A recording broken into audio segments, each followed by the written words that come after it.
నమస్కారం ఘంటారావానికి స్వాగతం. ముందుగా ప్రధానాంశాలు. కోవిడ్ మృతుల కుటుంబాలకు 4 లక్షల పరిహారం ఇవ్వలేం. సుప్రీంకోర్టులో కేంద్రం ప్రమాణపత్రం.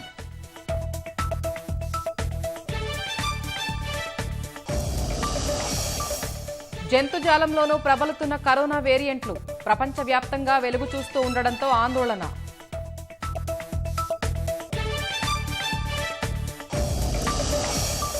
తమిళనాడులో మాజీ మంత్రి మణికందన్ అరెస్ట్. విదేశీ మహిళపై అత్యాచారం, బెదిరింపు ఆరోపణలు.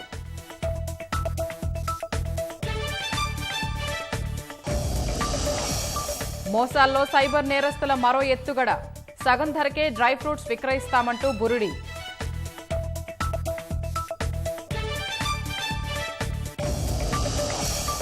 భారీ వర్షాలతో ఉత్తరాఖండ్ అతలాకుతలం. నదుల్లోకి భారీగా పోటెత్తుతోన్న వరద.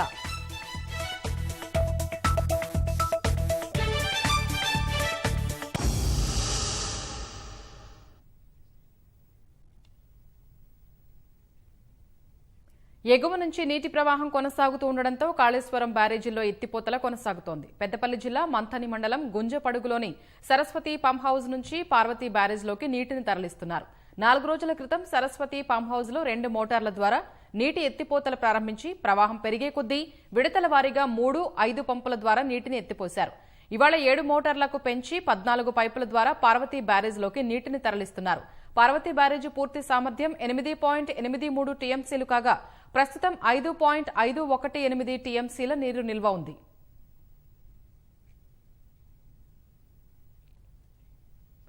ఎగువ ప్రాంతాల నుంచి వరద వస్తూ ఉండడంతో భద్రాచలంలో గోదావరి నీటి మట్టం స్వల్పంగా పెరిగింది. చుక్క నీరు లేకుండా ఇసుక దిబ్బలు పేరుకుని కనిపించిన గోదావరి ప్రస్తుతం జలకళ సంతరించుకుంది. 3 రోజుల క్రితం 2 అడుగులు ఉన్న నీటి మట్టం 9 అడుగులకు చేరింది. లక్ష్మీ బ్యారేజ్ నుంచి నీటిని దిగువకు విడుదల చేయడంతో నీటి మట్టం పెరిగిందని అధికారులు వెల్లడించారు. దిగువ ప్రాంతమైన పోలవరం నుంచి బ్యాక్ వాటర్ వస్తున్నందున ఈ ఏడాది భద్రాచలంకు వరద ముంపు ఎక్కువగా ఉంటుందని తెలిపారు.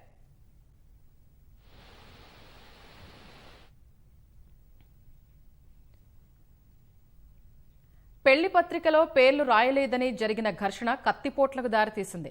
Secunderabad Tukaram gate police station పరిధిలోని చంద్రశేఖర్ నగర్లో ఈ ఘటన చోటు చేసుకుంది. ఈ ఘటనలో 4 తీవ్ర గాయాలు కాగా 2 పరిస్థితి విషమంగా ఉంది. 3 రోజుల క్రితం చంద్రశేఖర్ నగర్ కు చెందిన సురేష్ వివాహం జరిగింది. అయితే పత్రికలో తమ పేరు ఎందుకు రాలేదని సర్వేష్ కుటుంబ సభ్యులు పెళ్లి రోజే బాలామణి కుటుంబంతో గొడవకు దిగారు. అక్కడ జరిగిన ఘర్షణపై మాట్లాడడానికి సర్వేష్ ఇంటికి వెళ్లిన బాలామణి కుటుంబంపై సర్వేష్ సోదరులు కత్తితో విచక్షణరహితంగా దాడి చేశారు. ఈ దాడిలో 2 తీవ్ర గాయాలు కాగా మరో 2 పరిస్థితి విషమించింది. గాయాలతోనే పోలీస్ స్టేషన్ కు బాధితులు రాగా దారి పొడవునా రక్త మార్కులు ఏర్పడ్డాయి. వెంటనే పోలీసులు బాధితులను ఉస్మానియా ఆసుపత్రికి తరలించారు. నిందితులు అప్పటికే పరారయ్యారని బాధితులు తెలిపారు. పోలీసులు కేసు నమోదు చేసుకుని దర్యాప్తు చేస్తున్నారు. మేము మ్యారేజ్కి వెళ్ళేసి వస్తున్నాం. అయితే ఆ పత్రికలో వాళ్ళ పేరు రాయించలేదు. ఆమె అక్క కూతురు అవుతుంది, నేను బావ కూతురుని. మాకున్నంత ఇంపార్టెన్స్ వాళ్ళకు ఉండదు. అయితే వాళ్ళు రాయించలేదు. అది వాళ్ళు డిస్కస్ చేసుకోవాలి. వాళ్ళమ్మ వచ్చినాక వాడిని రెచ్చగొట్టింది. సరే అని మేము వెళ్ళాం. సార్ ప్రగనీకి వచ్చినాం అక్క అన్నాం. ఆమె ఇంట్లోకి పోయింది. ఆమె ఇంకా చిన్నోడు పోయిండు. చాక్ ఇచ్చింది వాడికి, బయటికి పంపింది. మళ్ళీ లోపలనే ఉంది. సర్వేష్ అనేటోడు పరశురామ్ అనే అతన్ని చెంప మీద గీకిండు చాక్ తీసుకొని. మళ్ళా ప్రవీణ్ ఆయనను కడుపులో పెట్టేసి మొత్తం తీసిండు. తర్వాత పెద్దోడు వాడి చేతుల నుంచి చాకు తీసుకొని మా హస్బెండ్ యాదగిరిని, ప్రతాప్ కుమార్ వాళ్ళిద్దరిని వాడు పొడిచిన తర్వాత మళ్ళీ హెల్మెట్ తీసుకొని మా పిన్నిని కొట్టిండు, మా అక్కని కొట్టిండు. సరే పిఎస్ కన్నా కంప్లైంట్ ఇద్దామని మేము ఇటు వచ్చేసరికి ఆమె మొత్తం క్లీన్ చేసేసింది. వాళ్ళిద్దరికి బండి ఇచ్చింది, పంపించేసింది. సార్ సైబర్ నేరస్తులు మోసాల్లో సరికొత్త ఎత్తుగడలకు దిగుతున్నారు. తక్కువ ధరకే డ్రై ఫ్రూట్స్ విక్రయిస్తామంటూ బురుడీ కొట్టిస్తున్నారు. సామాజిక మాధ్యమాల్లో ప్రకటనలు గుప్పిస్తూ ముందుగా డబ్బు చెల్లిస్తే ఇంటికి తీసుకొచ్చి ఇస్తామంటూ యథేచ్ఛగా మోసాలకు పాల్పడుతున్నారు. పప్పు, బాదం పప్పు తక్కువ ధరకే ఇస్తాం. వీటితో పాటు ఖర్జూరం, అవిసె గింజలు, తృణధాన్యాలను ఆకర్షణీయమైన కవర్లపై ముద్రించి 50% రాయితీ అందిస్తాం. ఫోన్ నెంబర్, చిరునామా చెబితే 2 గంటల్లో ఇంటికి తీసుకొచ్చి ఇచ్చేస్తామంటూ సైబర్ నేరస్తులు సరికొత్తగా మోసాలకు తెగబడుతున్నారు. ఫేస్బుక్ లో ప్రకటనలతో బురుడీ కొట్టిస్తున్నారు. ఆర్డర్ చేసిన మొత్తంలో 50% ముందుగా చెల్లిస్తే 2 గంటల్లో హోమ్ డెలివరీ ఇస్తామంటూ పేర్కొంటున్నారు. వీటిని నమ్మి డ్రై ఫ్రూట్స్ కావాలంటూ సైబర్ నేరస్తులకు ఫోన్ చేస్తున్నారు. వారు సూచించిన బ్యాంకు ఖాతాల్లో నగదు జమ చేయగానే ఫోన్లు స్విచ్ ఆఫ్ చేస్తున్నారు. ఈ తరహా ఫిర్యాదులు తరచుగా వస్తూ ఉండడంతో సైబర్ క్రైమ్ పోలీసులు దర్యాప్తు ప్రారంభించారు. OLX, ఫేస్బుక్ వేదికగా మోసాలకు పాల్పడుతున్న భరత్పూర్ సైబర్ నేరస్తులే ఈ మోసాలు చేస్తున్నారంటూ పోలీసులు అనుమానిస్తున్నారు.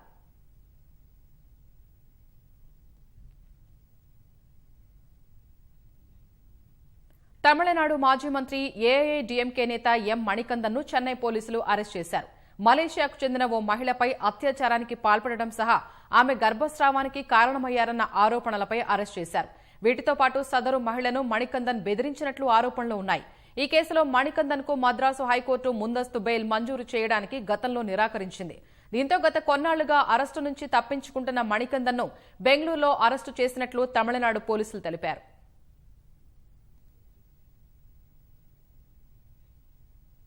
కోవిడ్ కారణంగా చనిపోయిన వారి కుటుంబాలకు 4 లక్షల చొప్పున పరిహారం అందించలేమని కేంద్రం స్పష్టం చేసింది. కరోనాతో చనిపోయిన వారి కుటుంబాలకు 4 లక్షల పరిహారం ఇచ్చేలా కేంద్రాన్ని ఆదేశించాలని కోరుతూ సుప్రీంకోర్టులో దాఖలైన పిటిషన్పై కేంద్రం ఈ మేరకు ప్రమాణపత్రం దాఖలు చేసింది. ఆర్థిక అవరోధాలు, ఇతరత్ర కారణాలతో బాధిత కుటుంబాలకు 4 లక్షల చొప్పున పరిహారం అందించలేమని అఫిడవిట్లో కేంద్రం స్పష్టం చేసింది. కేంద్ర ఆరోగ్య శాఖ గణాంకాల ప్రకారం దేశంలో ఇప్పటివరకు 3,86,000 మంది కరోనాతో ప్రాణాలు కోల్పోయారు. ఈ నేపథ్యంలో చనిపోయిన వారందరి కుటుంబాలకు పరిహారం అందించాలంటే ఎస్డీఆర్ఎఫ్ నిధులన్నీ ఖర్చవుతాయని కేంద్రం అఫిడవిట్లో పేర్కొంది. విపత్తు నిర్వహణ చట్టం ప్రకారం ప్రకృతి విపత్తులకు మాత్రమే పరిహారం ఉంటుందన్న కేంద్రం ఈ చట్టం కింద కోవిడ్తో చనిపోయిన వారి కుటుంబాలకు పరిహారం అందించలేమని స్పష్టం చేసింది.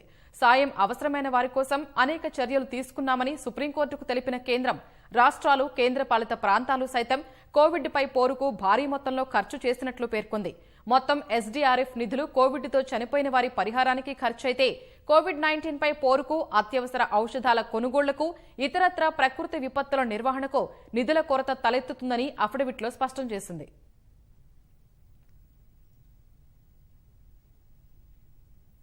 ఎనభై 81 రోజుల తర్వాత దేశంలో రోజువారీ కరోనా కేసులు 60,000 దిగువన నమోదయ్యాయి. శనివారం ఉదయం 8 గంటల నుంచి ఇవాళ ఉదయం 8 గంటల వరకు దేశంలో కొత్తగా 58,419 కేసులు నమోదైనట్లు కేంద్ర ఆరోగ్య శాఖ ప్రకటించింది.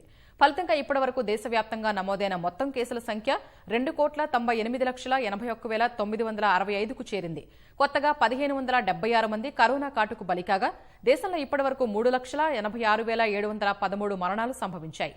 మరో 87,619 మంది వైరస్ నుంచి బయటపడగా మొత్తం కోలుకున్న వారి సంఖ్య 2,87,66,009గా ఉంది. ప్రస్తుతం దేశంలో 7,29,243 యాక్టివ్ కేసులున్నట్లు కేంద్ర ఆరోగ్య శాఖ వెల్లడించింది. రికవరీ రేటు 96.27% ఉందన్న కేంద్ర ఆరోగ్య శాఖ వీక్లీ పాజిటివిటీ రేటు 5% దిగువన ఉన్నట్లు తెలిపింది. ప్రస్తుతం రోజువారీ పాజిటివిటీ రేటు 3.22% ఉన్నట్లు వెల్లడించింది. ఇప్పటి వరకు 27,66,93,572 మందికి టీకా డోసులు పంపిణీ చేసినట్లు తెలిపింది.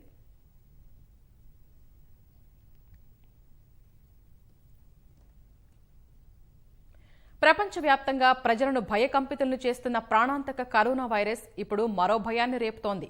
మానవాళికి వ్యాక్సిన్ అందుబాటులోకి రావడంతో వైరస్ ప్రభావం తగ్గుతూ ఉండగా జంతుజాలంలో కరోనా వేరియంట్లు ప్రబలుతూ ఉండడం ఆందోళన కలిగిస్తోంది. పెంపుడు జంతువులతో పాటు జూలో ఉన్న అటవీ ప్రాణుల్లోనూ కరోనా వైరస్ వెలుగు చూడటం కలకలం రేపుతోంది. ప్రపంచవ్యాప్తంగా జంతుజాలంలో కరోనా వైరస్ కేసులు పెరుగుతూ ఉండటం భయాందోళనలను పెంచుతోంది. ఇప్పటివరకు ప్రపంచవ్యాప్తంగా పిల్లులు, కుక్కలు, సింహాలు, పులులు, పూమాలు, కూగర్లు, మంచు చిరుత పులులు, గొరిల్లాలు కరోనా బారిన పడ్డాయి. చైనాలో ఈ వైరస్ ఉద్భవించిన తర్వాత ఆ దేశంలోనే తొలిసారిగా పెంపుడు పిల్లులు, సునకాలు వైరస్ బారిన పడ్డాయి. ఆ పరిస్థితుల్లో చాలా మంది చైనీయులు తమ పెంపుడు మార్జాలాలను, సునకాలను విడిచిపెట్టారు. తర్వాత అమెరికాలోనూ కుక్కలు మహమ్మారి బారిన పడగా చాలా దేశాలు స్వల్ప సంఖ్యలో పెంపుడు జంతువులు కరోనా బారిన పడ్డాయని ప్రకటించాయి.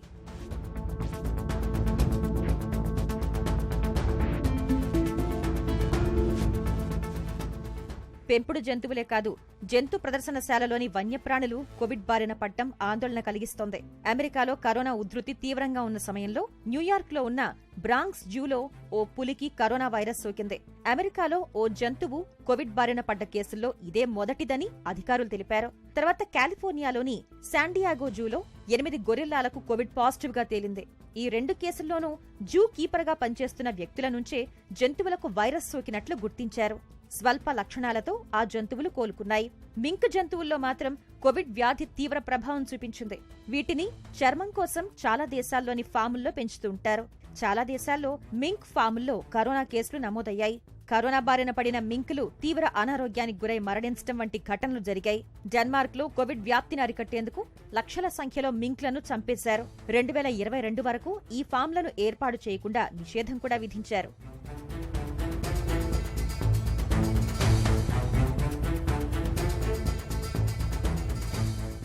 దేశంలో జంతువులు కరోనా బారిన పడ్డం భయాందోళనలకు గురిచేస్తోంది. తాజాగా తమిళనాడు చెన్నైలోని వాండలూర్ జూలో 4 సింహాలకు డెల్టా వేరియంట్ రకం సోకినట్లు జూ అధికారులు తెలిపారు.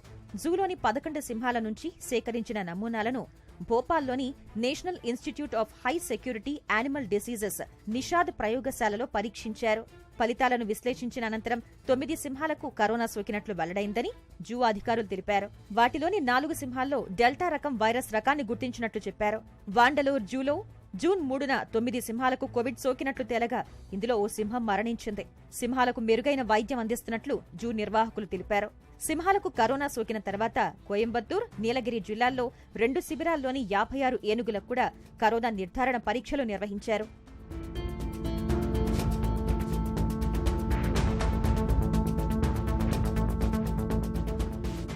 కరోనా సోకిన వారి నుంచే పెంపుడు జంతువులు, అటవీ ప్రాణులకు వైరస్ సోకిందని పరిశోధకులు వెల్లడిస్తున్నారు.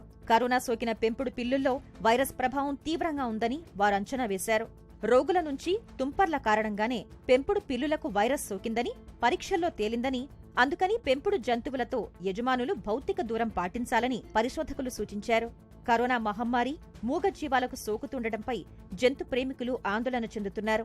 వైరస్ సోకకుండా ఆయా దేశ ప్రభుత్వాలు చర్యలు చేపట్టాలని కోరుతున్నారు. ముఖ్యమంత్రి కేసీఆర్ సిద్దిపేటలో పర్యటిస్తున్నారు. ప్రస్తుతం నూతనంగా నిర్మించిన ఎమ్మెల్యే క్యాంపు కార్యాలయాన్ని ఆయన ప్రారంభిస్తున్నారు. ప్రత్యక్ష ప్రసారం ద్వారా చూద్దాం.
సిద్దిపేటలో ఎమ్మెల్యే కార్యాలయాన్ని ముఖ్యమంత్రి కేసీఆర్ ప్రారంభించారు. అలాగే తెరాస ప్రతినిధులు, తెరాసకు సంబంధించిన మంత్రులు కూడా పాల్గొన్నారు. మనం అక్కడ ఉన్న దృశ్యాల్లో చూడవచ్చు.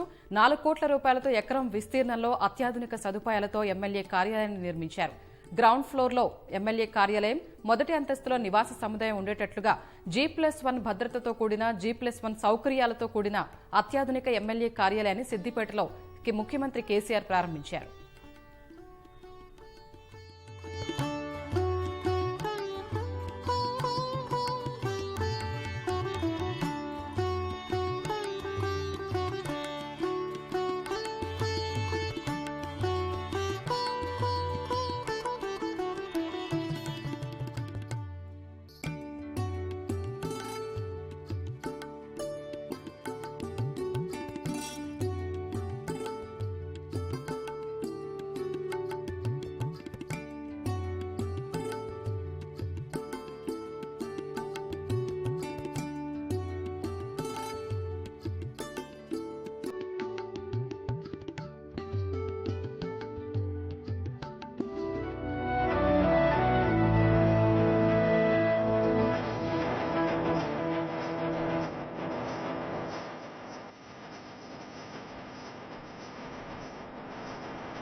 సిద్దిపేటలో ముఖ్యమంత్రి కేసీఆర్ నూతనంగా నిర్మించిన ఎమ్మెల్యే కార్యాలయాన్ని ప్రారంభించారు. అత్యాధునిక సదుపాయాలతో 2 అంతస్తుల భవనంలో ఎమ్మెల్యే కార్యాలయాన్ని ప్రారంభించారు. తెరాస ప్రజాప్రతినిధులు, మంత్రులు కూడా ఈ కార్యక్రమంలో పాల్గొన్నారు. ఎకరం విస్తీర్ణంలో 4 కోట్ల రూపాయలతో అత్యాధునిక సదుపాయాలతో ఎమ్మెల్యే కార్యాలయాన్ని నిర్మించారు.